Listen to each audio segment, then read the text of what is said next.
Ja, bara ekki frábær sigur í gær og innkoma þín í síðara hálfleik. Ég er óvægt að segja það svona því að við langaði þetta ekstra meira í gær heldur en vanlega. Já, ég veit það nú ekki sko. Mér langaði þetta mjög mikið og ég fann það bara, og það var sama reynda síðast þegar ég kom í þessa höll, bara þegar maður finnur orkuna frá áhorfendum að þá var ekki hægt annað en að taka þátt í stemningunni og fagna mörkunum og svona og bara setja smá orku í þetta. Það, jú, ég segi það bara, mér langaði þetta alveg svakalega mikið. Þú vandar orðið var við umræðan það, svona, það hefur verið kallað eftir að þú svona sért sá þessi leiðtogi í liðinu sem sér að rífa upp stemninguna. Ertu búinn að taka þessu umræðu eitthvað til þín og svona?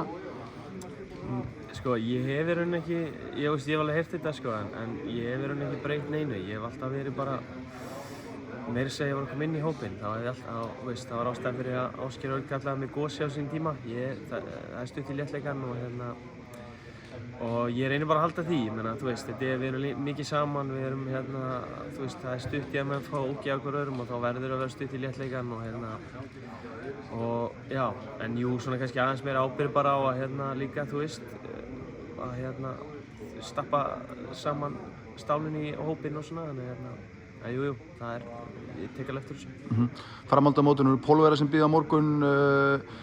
Þið vantarlega hafið náð að sjá það aðeins í gær. Við erum að fara í vantarlega allt öðruvísi leik heldur en gegn Ítölum. Já, við horfum ekkert á það í gær, horfum á áðan. En jú, vissulega allt annar andstæðingur. Þeir eru stærri og þyngri og spila öðruvísi handbolta, með spænskan þjálfara. Þeir eru svona í svona spænskum stíl, fara í 7-6 og svona.